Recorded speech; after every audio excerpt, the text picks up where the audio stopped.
안녕하세요, 여러분. 오늘도 즐거운 도덕 수업을 시작해 보도록 합시다. 지난 시간에 부패에 대해서 배웠고요. 이제 전체 정의란 무엇인가 단원 끝내면서 저희 104페이지 문제 한번 풀면서 복습을 하고 다음 단원 넘어가도록 하겠습니다. 교과서 104페이지 펴시면 우선 왼쪽 부분에 핵심 개념 꼭 알고 가기 있죠. 여기 별표를 하나 쳐두시고요. 사회 정의, 분배, 경쟁, 부패 등에 대한 내용을 잘 기억해 두셔야 되겠습니다. 그 다음 이제 단원의 내용 확인해 보기 1번부터 4번까지 문제들이 있죠. 잠시 화면을 정지해 두시고 1번부터 4번까지 직접 답을 찾아본 이후에 선생님과 함께 풀이를 해 보도록 하겠습니다. 네, 잠시 화면 멈추시고 직접 푸시고요. 다 풀고 오셨나요? 그러면 지금부터 풀이를 해 보도록 하겠습니다. 1번 문제. 사회를 유지하기 위해서는 재화의 이것이 가장 중요하다. 왜냐하면 인간의 욕구는 무한하지만 자원은 충분하지 않아서 각자의 이해관계에 따라 다툼이 발생하기 때문이다. 자원의 희소성에 대해서 말하고 있네요. 그러므로 사회 정의는 주로 이것의 문제와 관련된다. 빈칸 2개가 있는데 들어갈 단어는 동일하고요. 선생님이 정의의 종류 여러 가지 이야기해 주면서 그 중에서도 저희 교과서는 이 정의에 초점이 맞추어져 있다고 이야기했습니다. 사회 속에서 가치 있는 재화들을 나누어 가지는 것. 한번 대답해 보실까요? 잘 대답하셨습니다. 2글자로 분배라고 쓰시면 되겠죠. 자, 2번 문제. 공정한 경쟁이 이루어지기 위한 조건을 3가지 이상 써보자. 저희 수업 시간에 4가지 다루었던 것 같습니다. 차례대로 살펴보자면 우선 첫 번째, 기회를 균등하게 보장하는 것이 필요하겠죠. 그 다음 2번째, 규칙의 합의가 필요할 것입니다. 다음 3번째, 규칙을 합의했다면 엄격한 규칙 적용 역시 필요하겠죠.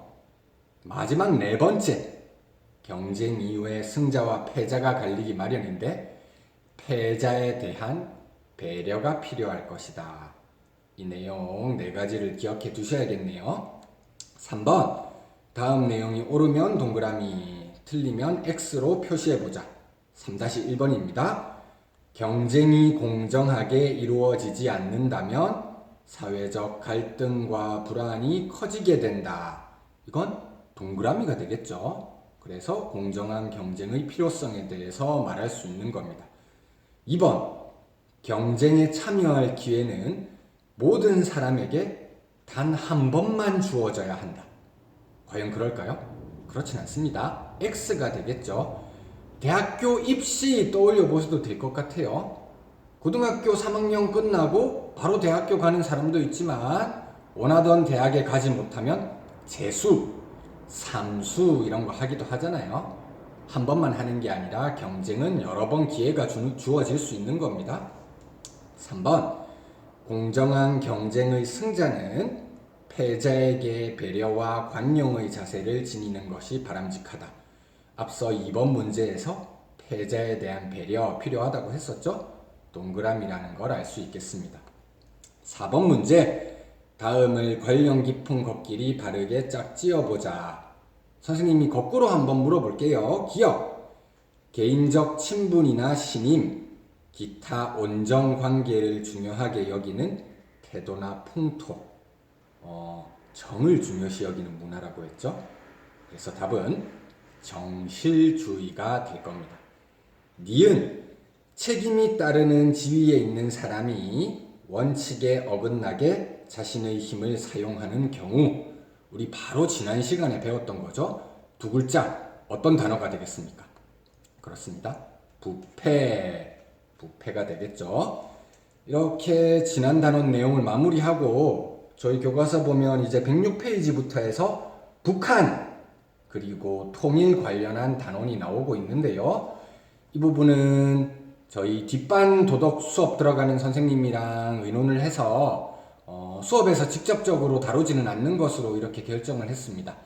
오프라인 수업 학교에서 오실 때 관련하는 영상을 보는 것으로 대체하기로 했고요.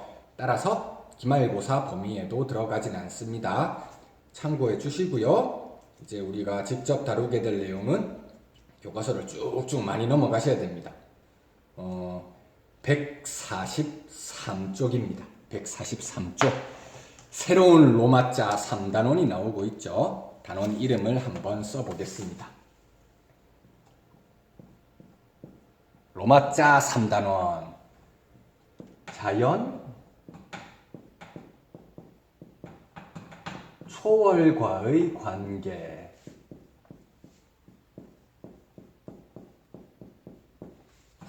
저희 도덕 과목은 이제 사람들 인생 속에서 경험하게 되는 여러 가지 관계들이 점차 확대되어 나가는 방식으로 단원이 구성되어 있다고 말씀드렸었죠.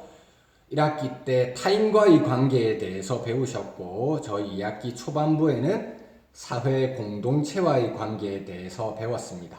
이제 가장 넓은 범위라고 할 수 있는 자연, 초월과의 관계를 배울 텐데요. 자연! 이건 크게 어렵지 않은 말이죠. 초월은 여러분들 종교적인 영역 떠올려 보시면 좋을 것 같습니다. 우리나라는 종교의 자유가 있는 나라이기 때문에 서로 믿는 종교는 다를 수 있죠. 물론 종교를 믿지 않는 학생도 있을 수 있습니다. 만약 믿는다고 가정한다면 그 종교에서 믿는 신, 초월적 존재라고 많이 표현하잖아요. 그런 맥락에서 이해해 주시면 좋을 것 같고요. 우리는 자연부터 한번 살펴보도록 하겠습니다. 144쪽, 이제 중단원 제목을 한번 써볼까요? 중단원 1. 자연과 인간의 바람직한 관계이다.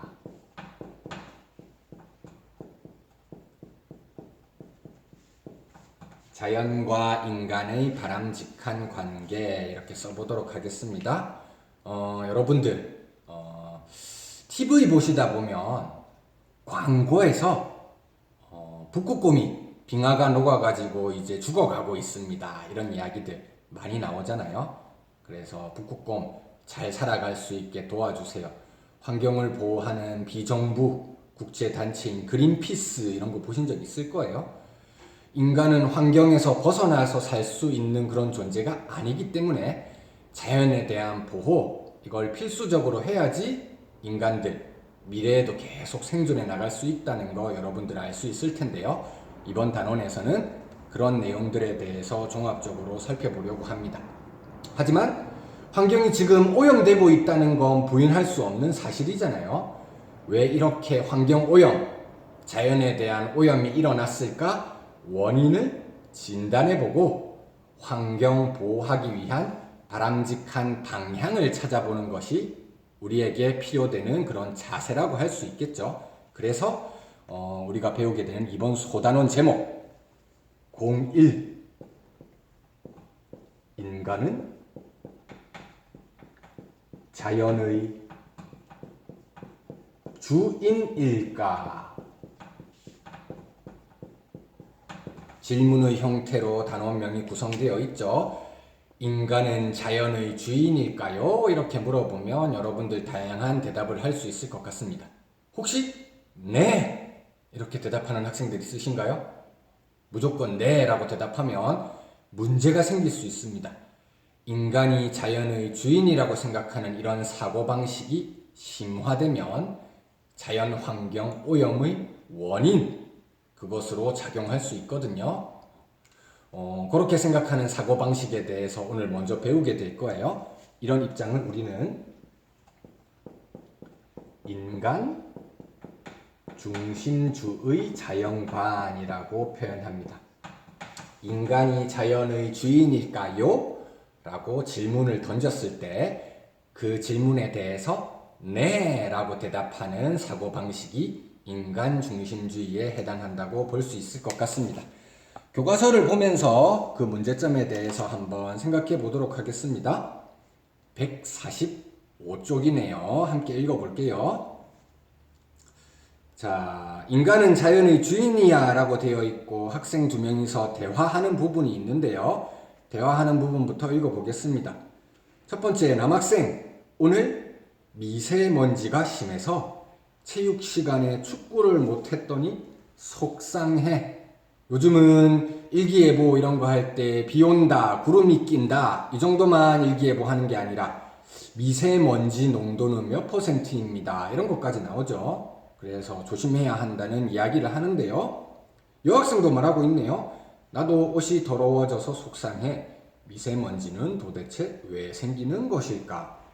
미세먼지가 생기는 원인 다양한 것들이 있겠죠. 일단 공기, 대기가 오염되는 것이기 때문에 그것과 관련해서 생각해 보도록 합시다.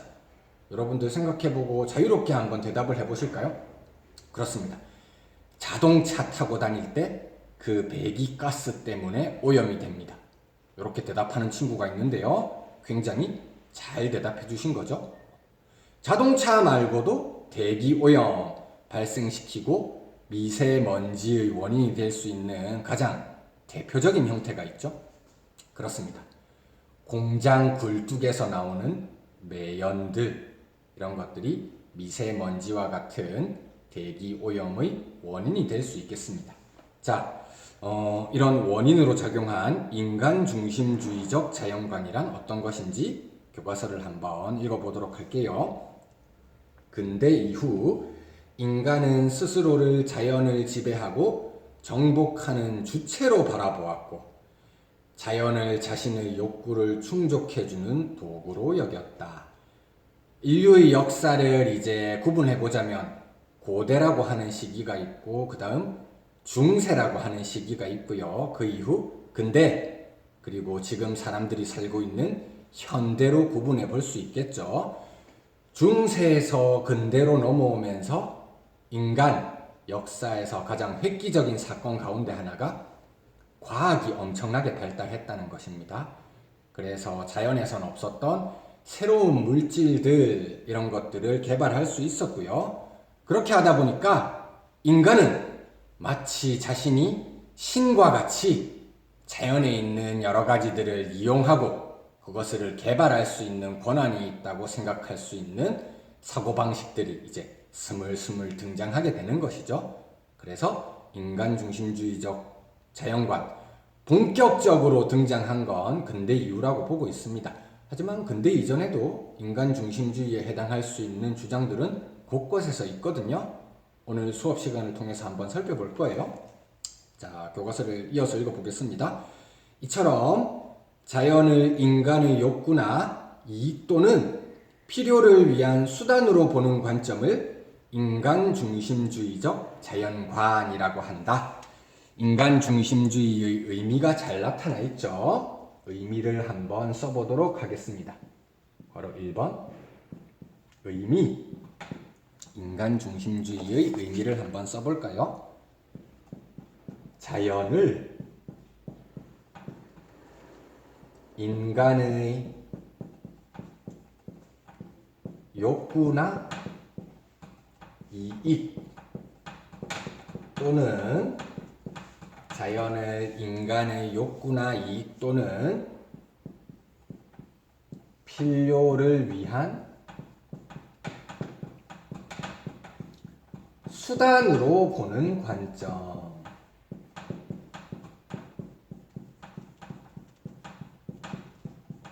자연을 인간의 욕구나 이익 또는 필요를 위한 수단으로 보는 관점, 인간 중심주의라고 하는데요.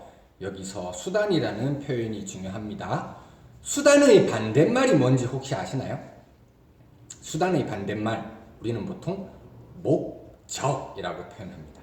목적이라고 하면 그 자체로 소중한 가치를 가지고 있는 것들, 이것을 우리가 목적으로 부르고요. 반대말을 수단이라고 하는 것인데요. 목적이 그 자체로 소중한 가치를 가지는 것이라면 수단은 그 자체로 가치 가지는 게 아니라 단순히 이용해 먹을 수 있기 때문에 우리가 소중하게 보는 것들, 이런 것에 대해서 수단이라고 붙입니다. 이용 가치가 떨어지면 더 이상 소중하게 대우하지 않는다는 것이거든요. 그래서 목적으로 대우하기보다는 수단으로 대우한다면 그 존재에 대해서 소중히 대우하지 않을 확률이 굉장히 높아지겠죠. 기본적으로 인간 중심주의의 의미를 통해서 인간이 자연을 소중하게 대우하지 않을 확률이 높다는 거 우리가 알 수 있는 대목입니다. 그 다음 특징 한번 읽어보도록 할 텐데요. 이에 따르면 인간은 이성을 지닌 존재로서 자연의 어떤 존재보다 우월하고 자연을 지배할 권리가 있다. 인간 중심주의의 대표적인 특징입니다. 더 나아가 인간이 자신의 목적을 실현하고자 자연을 원하는 대로 이용하는 것은 정당하다. 인간 중심주의에서는 이렇게 생각하기까지 하네요. 특징도 한번 써보도록 할까요? 괄호 2번 특징입니다. 자, 동그라미 1번 인간은 이성을 지닌 존재이다.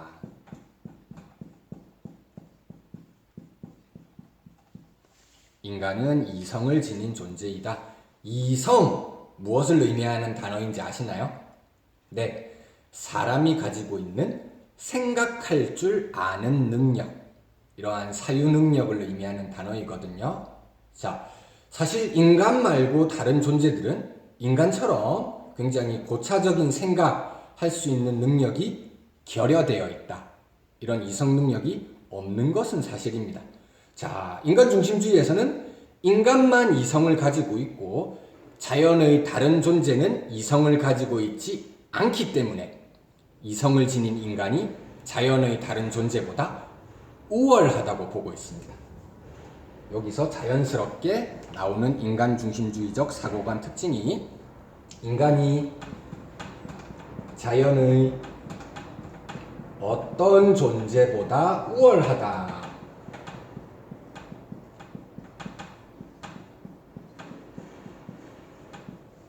인간이 자연의 어떤 존재보다 우월하다고 생각하는 거죠. 인간이 우월하다면 인간 이외의 자연의 다른 존재들, 열등하다고 표현할 수 있겠죠. 그렇기 때문에 우월한 인간은 열등한 자연을 지배하고 이용할 권리가 있다고 보는 겁니다. 그렇기 때문에 인간은 자연을 지배할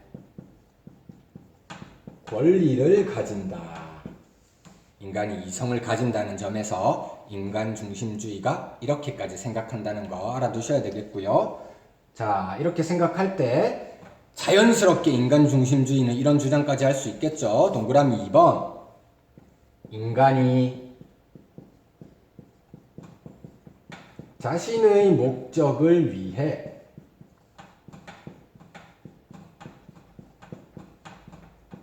인간이 자신의 목적을 위해 자연을 이용하는 것은 정당하다.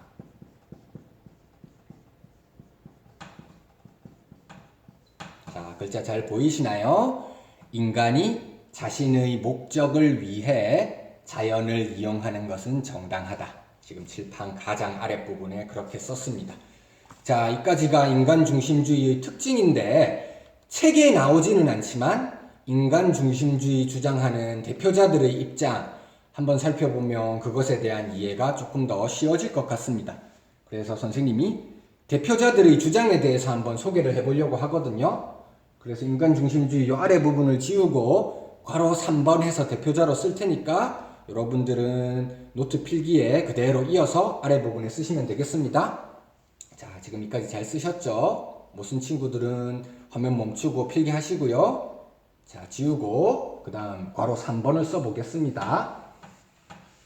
인간 중심주의의 의미와 특징에 대해서 살펴보았고 이것을 주장하는 대표자들을 살펴보면서 인간 중심주의에 대해서 보다 잘 이해해 보려고 하는 거예요.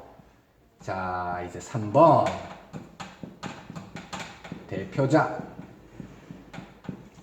근대 이후에 인간 중심주의가 본격적으로 나타났다고 했지만 근대 이전에도 이런 주장했던 사람들은 있습니다.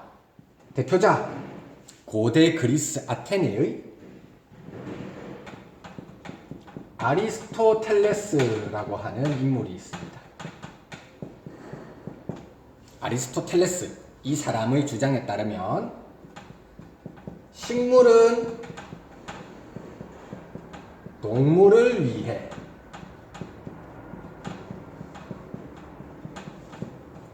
동물은 인간을 위해 존재한다.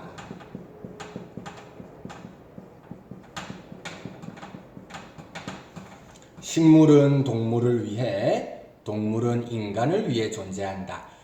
자연 속에 존재하는 인간 이외의 다른 생명체들이 있을 수 있겠죠. 그런 생명체들 위계, 서열을 한번 지어보자면 식물이 가장 낮은 단계이고 동물이 그 다음 단계, 그 가장 윗단계에 인간이 존재하기 때문에 인간 이외의 식물이나 동물은 단순히 인간을 위해서 존재하는 거다.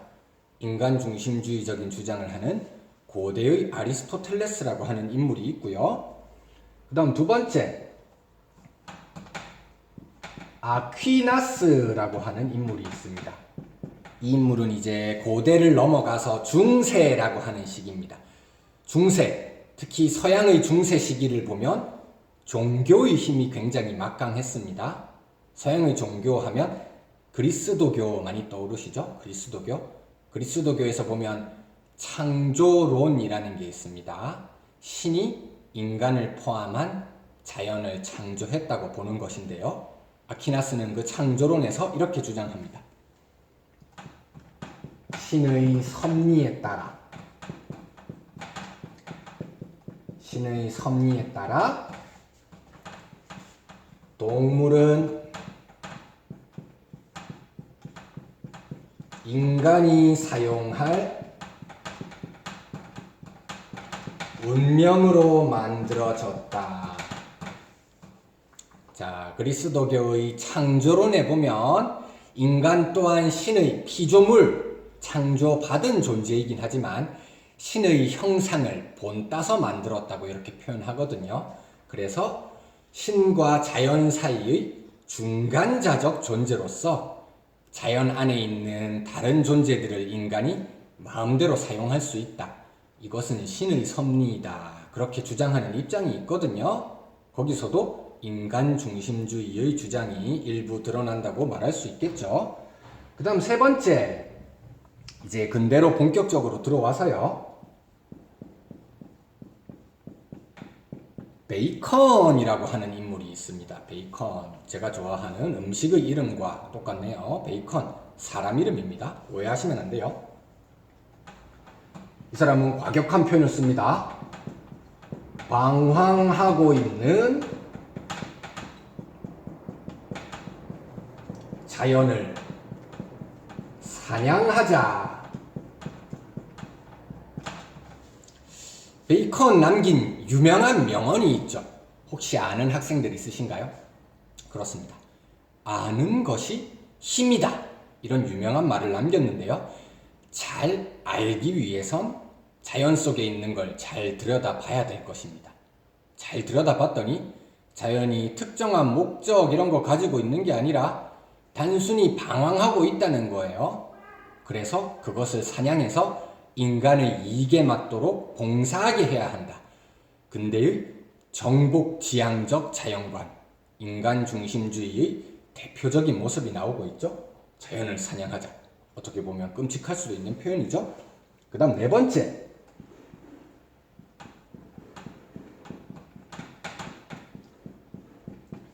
데카르트라고 하는 인물입니다.